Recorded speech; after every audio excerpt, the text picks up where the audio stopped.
Публичное обсуждение мы каждый квартал, получается, проводим в соответствии с поручением правительства Российской Федерации. И на публичных обсуждениях мы собираемся все, это органы власти, бизнес, все, кто приходит, общественность. И цель публичного обсуждения – это рассказать, как просто раз комментарий высказывать, у нас на видео это самое, мы должны видео выкладывать потом в YouTube у нас. Цель публичного обсуждения – это, допустим, мы там возбудили дело одно из министерств, чтобы другое министерство знало, что, есть что в этих действиях содержится нарушение, и чтобы он сам не копировал, чтобы сам мог предотвратить то нарушение, которое у него есть до возбуждения дела и до уже других, получается, последствий, которые, возможно, ведут допущенного нарушения. Вот. И в связи с этим мы на публичных обсуждениях обычно, если есть вопросы, их тоже можно задать. Если есть вопросы, которые затрагивают разъяснение законодательства, мы эти вопросы отправляем в центральный аппарат, они нам их присылают, и мы уведомляем то лицо, которое к нам обратилось с этим вопросом. Если эти вопросы касаются характера деятельности нашего управления, то мы, естественно, сразу не даем ответы. Либо если требуется сбор и анализ под информацией, то через определенное время, не более одной недели. Вот. Если по итогам сегодняшнего публичного обсуждения у нас будут вопросы, мы ждем, если они есть, то задавайте нам. И большая просьба анкеты заполнить, как у вас будет время сейчас, во время проведения, точнее, нашего мероприятия, либо уже по итогам его проведения. Свой доклад мы разбиваем обычно на несколько частей, и чтобы проще было о них рассказать, чтобы понятно было, о чем вообще идет речь. У нас Илой Рамзан Заисович, руководитель управления, начнет. Мы сначала, как всегда, начинаем с федеральным законом защиты конкуренции, номер 135, так еще называют антимонопольное законодательство. Какие нарушения допускаются органам власти? У нас основные нарушения перед публичным обсуждением я проводил анализ, мониторинг нарушений, которые были допущены. В основном нарушения, допущенные органам власти. Это статья 15 Федерального закона о защите конкуренции и статья 17. Статья 15, наверное, вы в курсе, что запрещает издание актов действия и бездействия со стороны органов власти, которые ограничивают конкуренцию или могут привести к ограничению или приводят к ограничению конкуренции. Такие нарушения у нас в основном по 15 статье выдаются предупреждения. В этом году мы выдали 20 предупреждений, возбудили одно дело. Дело возбуждается после того, как мы направляем предупреждение. Это предупреждение, если не исполняется, то антимонопольный орган в течение 10 дней должен возбудить дело по 15 статье. Какие санкции, если антимонопольный орган признает нарушение действий органов власти по 15 статье? Это статья 14.9 КоАП РФ, Кодекса административных правонарушений. Привлекается должностно виновное должностное лицо к ответственности по 14.9. Это часть по части 1. Законодатель также установил, что повторное нарушение по части 2 14.9 предусматривает дисквалификацию. В этом году у нас есть по части 1 у нас порядка 10 дел в отношении должностных лиц. Это в основном у нас органы местного управления и органы исполнительной власти, министерства и администрация, которые нарушали статью 15. Можно озвучить эту статью?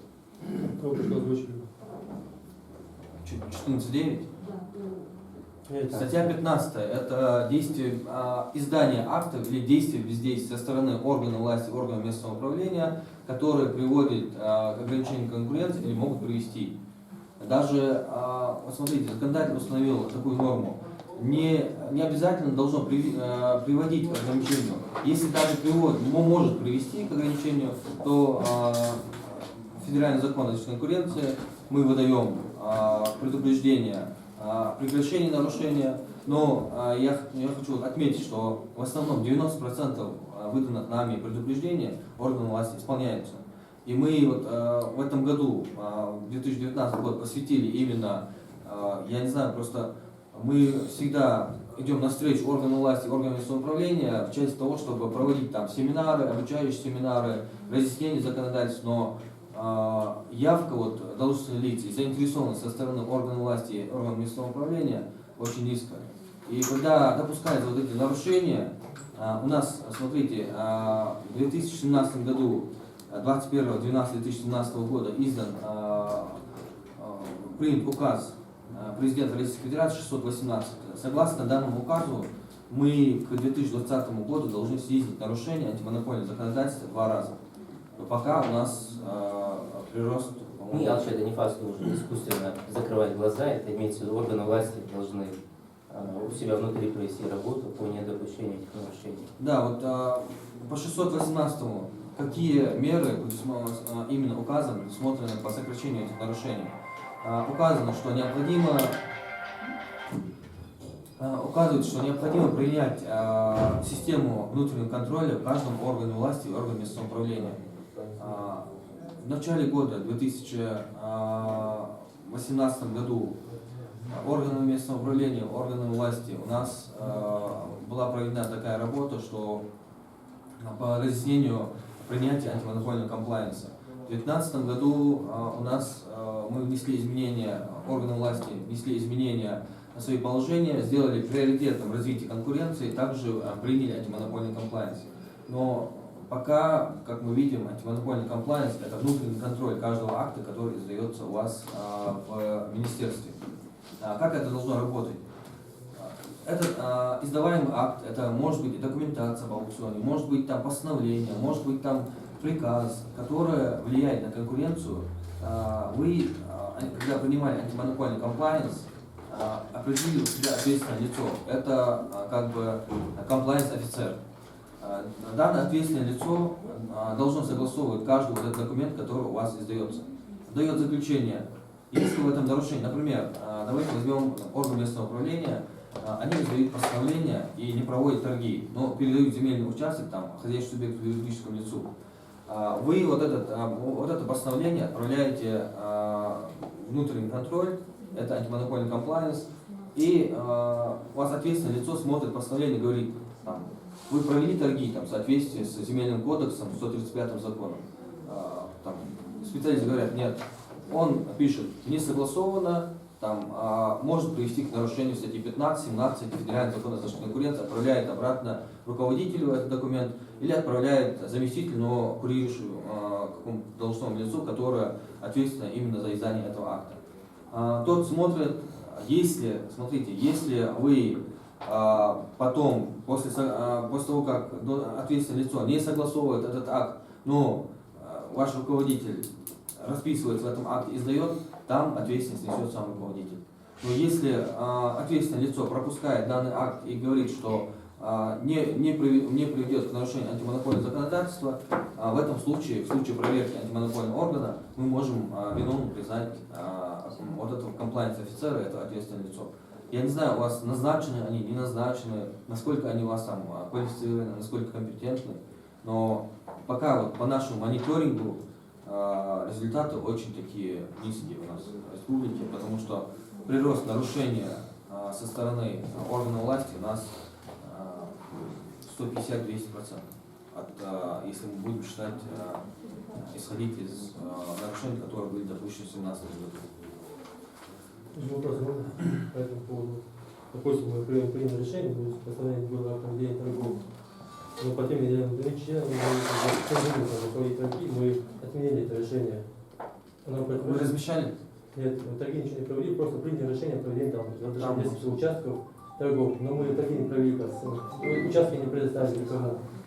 Это же не считается? Нет, да, тут никаких нарушений нету. Даже если вы разместили в соответствии с земельным кодексом, там, если у вас есть основания, до окончания срока подачи вы можете отменить торги принятием такого решения. Практику расскажу вам вот, именно в этом квартале по статье 15. К нам поступило письмо с Минздрава, в котором Минздрав просил нас разъяснить положение постановления номер 9. Момент объяснить сразу и должен. Обычно вал там, монополия имеется и так далее. Но везде, где орган власти соприкасается с бизнесом, везде антимонопольное законодательство. Вот. вода распределяет, особенно если вода распределяет, какое-то разрешение дает, там, лицензии выдает и так далее. Везде этот закон. Поэтому, если у вас вы примете у себя комплайнс, то необходимо всем этим руководствоваться. Даже Ансаха Яндер, ЗАГС говорит, а у нас какое антимонопольное законодательство, нам зачем вообще все это нужно? У ЗАГСа как минимум есть помещения, в которых они сидят, у них есть допуск своих фотографов, допустим, которые могут там фотографировать, другие не могут, допустим, Алягас, да, тот же госзаказ у них есть, та же машина у них есть. Вот, ну, в любом случае нет ни одного органа власти, который не соприкасается так или иначе с бизнесом, либо с распределением каких-то государственных благ. Поэтому везде закон, он везде учитывает, необходимо учитывать этот закон при работе. У нас правительство издало такое постановление 9А, поддержка, социальная поддержка реабилитивных лиц называется. Получается, согласно данному постановлению,